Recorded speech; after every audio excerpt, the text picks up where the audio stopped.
West Bengal primary স্কুলে 7 pay commission অনুযায়ী হেডমাস্টারদের salary কত হবে ডিটেলসে দেখাবো এই ভিডিওতে।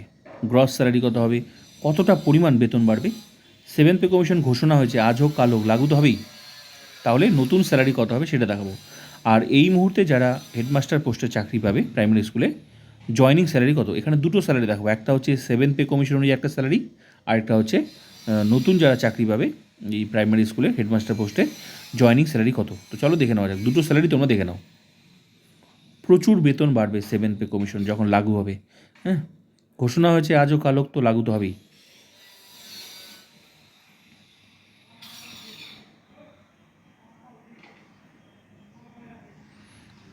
তো 7 পে কমিশন হিসাবটা আমি পরে দেখাচ্ছি, আগে এই 7 পে কমিশন হিসাবটা বুঝতে হলে আগে এই মুহূর্তে যে স্যালারিটা সেটা আগে দেখতে হবে, তাহলেই 7 পে কমিশন হিসাবটা বোঝা যাবে। হ্যাঁ, তো যারা নতুন কী বলে প্রাইমারি স্কুলে হেডমাস্টার পোস্টে চাকরি পাবে জয়নিং স্যালারি কত সেটা আগে তোমরা দেখো, তারপর আমি তোমাদের দেখাচ্ছি 7 পে কমিশন হিসাবটা কীরকম, কতটা বেতন বাড়ার সম্ভাবনা রয়েছে, কীভাবে বাড়বে ডিটেলসে দেখাবো। দেখো, বেসিক এই মুহূর্তে যারা প্রাইমারি স্কুলে হেডমাস্টার পোস্টে চাকরি পাবে শুরুতেই তোমাদের বেসিক পে হবে 33,500।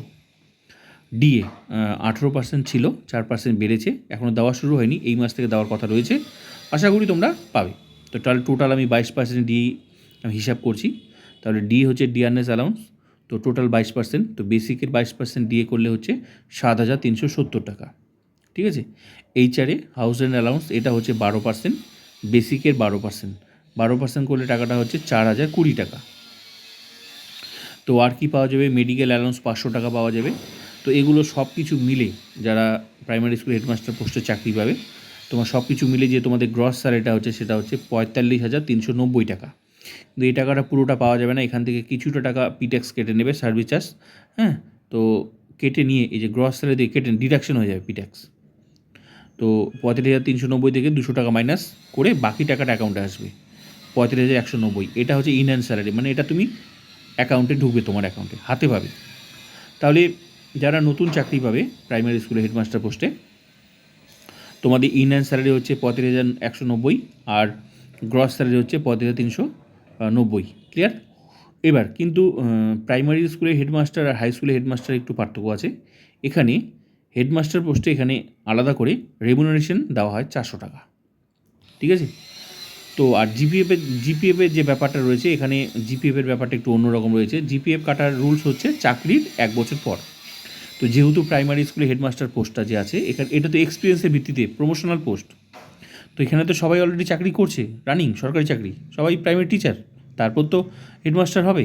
তো তার মানে সবার তো অলরেডি জিপিএফ চালু আছে, এই জন্য জিপিএফের ব্যাপারটা এখানে দিলাম না, কারণ জিপিএফ তো চাকরির 1 বছর পর থেকে শুরু হয়, বেসিকের 6% মিনিমাম। তো এখানে তো 6% মিনিমাম, তারপর কেউ 10%, 20%, 30% কাটাতেই পারে, যার যেটা ইচ্ছা। তো এখানে জিপিএফের ব্যাপারটা আমি বললাম না, ঠিক আছে, কারণ এরা সবাই অলরেডি জিপিএফ চালু আছে সবার। ক্লিয়ার? এবার আসি 7 পে কমিশনের হিসাবটা কেমন হবে। দেখো 7 পে কমিশনের হিসাব হচ্ছে, দেখো তার বেতন হতে গেলে কী কী লাগে একটা জিনিস মাথায় রাখো, তারপর আমি 7 পে কমিশন বলছি। বেতন হতে গেলে কী কী লাগে, একটা বেসিক থাকবে, একটা ডিএ থাকবে, একটা এইচআরএ থাকবে, একটা এমএ থাকবে, তারপর হবে একটা গ্রস স্যালারি। আর গ্রস স্যালারি হয়ে গেলেই তো বাকি টাকাটা বোঝা যাচ্ছে, বাকি ডিডাকশন তো খুব সামান্যই হয়। ঠিক আছে, তাহলে যখন পে কমিশন এখন যেটা চলছে সেটা কিন্তু 6 পে কমিশন 2019 রোপা অনুযায়ী সবাই যে স্যালারিটা পাচ্ছে এটা কিন্তু 6 পে কমিশন অনুযায়ী বেতন। কিন্তু যখন পে কমিশন আসবে, পে কমিশন আসার নতুন রূপে তোমার বেতনটা আসবে। আর পে কমিশন মানে হচ্ছে বেসিক স্ট্রাকচার পরিবর্তন, এই যে যার যেটা বেসিক। তো তোমরা যখন চাকরিতে জয়েন করবে এটাই মানে এখন আমি যারা চাকরিতে জয়েন করবে এইটাই আমি 7 পে কমিশন কত স্যালারি, তো তোমাদের যারা নতুন চাকরি করবে শুরুতে আমি তোমাদের দেখালাম এই যে স্যালারিটা, এটারই যখন 7 পে লাগু হবে তখন কত স্যালারি হবে। তো 33,000 তোমার 500 বেসিক। এটা নতুন রূপে আসবে, কিভাবে আসবে তাহলে সেটার সিস্টেমটা কী, সেটার সিস্টেমটা দেখো। যখন পে কমিশন আসবে যার যেটা বেসিক আছে, যার যেটা বেসিক, এখানে নতুন চাকরি পুরোনো চাকরি যাই থাকুক না কেন, যার যেটা বেসিক আছে এই মুহূর্তে, বেসিকের আবার নিয়ম কি, 1 বছর চাকরি করলে তারপরের বছর কিন্তু তোমার বেসিক অটোমেটিক পরিবর্তন হয়ে যাবে। কী পরিবর্তন, 3% হারে বাড়বে, ইনক্রিমেন্ট হবে। ঠিক আছে, তো এই জন্য এক একজনের বেসিক কিন্তু এক এক রকম হয়। যতই তুমি একই পোস্টে চাকরি করো না কেন। একসাথে চাকরি করলে ব্যাপারটা আলাদা, ঠিক আছে, কিন্তু মানে তুমি যখন তোমার চাকরি যখন 1 বছর হয়ে যাবে, তোমার কিন্তু 1 বছর পর তোমার বেসিকটা 3% আরও বেড়ে যাবে। কিন্তু যখন পে কমিশন আসবে তখন কিন্তু নতুন রূপে বেসিক আসবে। সেটা কীভাবে আসবে? যার যেটা বেসিক আছে 33,500, এই স্যালারিটাই যখন পে কমিশনের 7 পে কমিশনে কত হবে দেখো, 33,500, এটার সাথে গুণ হবে, এটার সাথে একটা গুণ হবে, গুণ করা হবে, যখন পে কমিশন আসবে গুণ করা হবে। কত গুণ? 2.57 গুণ সম্ভাবনা রয়েছে। কেন সম্ভাবনা বললাম ভালো করে দেখো, 2.57 যদি গুণ করা হয় তাহলে তোমার নতুন বেসিক হচ্ছে 86,995 টাকা। শুধু বেসিক 86,095। তারপর তো এটা হচ্ছে যখন 7 পর্যন্ত লাগু হবে সম্ভাবনা রয়েছে 2.57 গুণ করার। এবার কেন বললাম ভালো করে দেখো, যদি 2.57 গুণ করে, আর গুণই করবে, যাই করুক 2.57ই করুক, আর এর থেকে বেশি করুক বা এর থেকে কমই করুক, সেটাকে বলা হয় ফিটমেন্ট ফ্যাক্টর। মানে যার যেটা বেসিক সেটার সাথে গুণ করা হবে যখন পে কমিশন আসবে। পে কমিশন আসার নিয়ম হচ্ছে যার যেটা বেসিক সেটার সাথে গুণ করা হবে একটা নির্দিষ্ট সংখ্যা। সেই সংখ্যাটা কত, সেটাই সবচেয়ে বড় প্রশ্ন। তাহলে 2.57 গুণ কেন বললাম? যখন এই মুহূর্তে যে সবার যেটা যার যেটা সবাই যে চাকরি করছে বেতন পাচ্ছে, এই হিসাবটা দেখো, 6 পে কমিশন যখন 5 থেকে 6 আসে তখন গুণ করেছিল 2.57। 5 এখন যেটা সবার বেতন চলছে এটা 6 পে কমিশন অনুযায়ী 2019 রোপা অনুযায়ী বেতন পাচ্ছে। তো 5 থেকে যখন 6 আসে তখন গুণ করেছিল 2.57, গুণ করেছিল বেসিকের। এই জন্যই আশা করা যেতে পারে যে আবার 2.57 করলেও করতে পারে। যদি 2.57 করে তাহলে তোমার নতুন বেসিক হচ্ছে, যখন নতুন বেসিক আসবে 86,095 টাকা শুরুতে বেসিক আসবে। তারপর আবার কি, এটা আবার প্রতি বছর বাড়বে, ইনক্রিমেন্ট হবে প্রতি বছর। মানে লাভ দিয়ে একবারই আসবে 35,000 থেকে লাভ দিয়ে আসবে 86,095, তারপর প্রতি বছর 3% আর ইনক্রিমেন্ট হতে থাকবে, যত বছর যাবে হতে থাকবে। এই জন্যই বলে যে পে কমিশন আসা মানে বেতন প্রচুর বেড়ে যাওয়া। কেন? কারণ যার যেটা বেসিক সেটার সাথে একটা গুণ করা হবে, গুণ করলে তো এমনি সংখ্যাটা বেড়ে যাচ্ছে। এবার বিষয় হলো 2.57 গুণ করবে নাকি এর থেকে বেশি করবে নাকি এর থেকে কম করবে, এটাই হচ্ছে প্রশ্ন।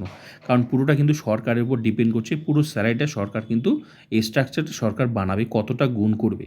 কিন্তু 2.57 এই জন্যই বললাম, যেহেতু 5 থেকে 6 2.57 করেছিল, আমি হিসাবটা দেখাবো তোমাদের, করেছিল, তাই আশা করা যেতে পারে 2.57 গুণ। যদি 2.57ই করে তাহলে 86,095 টাকা। তারপর দেখো বেতনে দেখলে কী লাগে, এবার শুরুতে তোমার ডিএ নাও দিতে পারে, দিতেও পারে নাও দিতে পারে। এইচআরে কত দিবে সেটা পুরোটা সরকারের উপর। এমএ কত দিবে, কারণ নতুন রূপে বেতনটা হবে তো তোমার। বেসিকটা না তুমি জানতে পারলে বেসিকটার গুণ হবে, কিন্তু বাকি অংশগুলো যদি বেসিক তোমার 86,095 টাকা হয়, কিন্তু বেতন হতে গেলে কী লাগে, একটা বেসিক লাগে, একটা ডিএ লাগে, একটা এইচআরে এমএ, সব কিছু মিলে শেষে একটা গ্রস স্যালারি আসে। তাহলে গ্রস স্যালারিতে বেসিকটা থাকে প্লাস আরও 3টা যোগ হবে। এবার 3টার মধ্যে যদি অল্প অল্প করেও থাকে তাহলে তুমি ভাবো তোমার বেতন কতটা দাঁড়াচ্ছে, যেখানে পুরো স্যালারিটা তুমি যতক্ষণ না 7 পে কমিশন আসে ততক্ষণ, এই মুহূর্তে তুমি স্যালারিটা দেখো কত পাচ্ছিল, সব কিছু মিলে বেসিক ডিএ এইচআর সব কিছু মিলে তোমার স্যালারি কত হচ্ছিল 35,190। এটা হচ্ছে ইনহ্যান্ড স্যালারি সব কিছু মিলে। আর সেখানে যখন 7 পে কমিশন লাগু হবে তাহলে তোমার শুধু বেসিকটাই হচ্ছে 86,000, মানে তোমার বেতনের থেকে ডবলের একদম কাছাকাছি চলে যাচ্ছে। তারপর ডিএ এইচআর এমএ এগুলো তো আছেই, অল্প অল্প করে। ডিএ যদি জিরোও দেয় শুরুতে প্রথম বছর, তারপরে বছর তো দেবে, তারপর বছর দেবে, তাহলে একটু একটু করে দিলেও আস্তে আস্তে বুঝতেই পারছো কতটা স্যালারি হতে পারে তোমাদের 7 পে কমিশন অনুযায়ী। এবার এই হিসাবটা দেখো, অনেকের প্রশ্ন এতটা বাড়বে না, তাহলে এই হিসাবটা দেখো বাড়বে কি বাড়বে না। দেখো এটা কিন্তু 6 পে কমিশন অনুযায়ী সবাই বেতন পাচ্ছে। 5 থেকে 6 তোমার যেমন বেসিক, 5 থেকে 6 এটা এই স্যালারিটা 6 পে কমিশনের 2019 রোপা অনুযায়ী স্যালারি সবাই পাচ্ছে। এখানে দেখো বেতনগুলো কেমন, দেখো এটা দেখলে তুমি বুঝতে পারবে।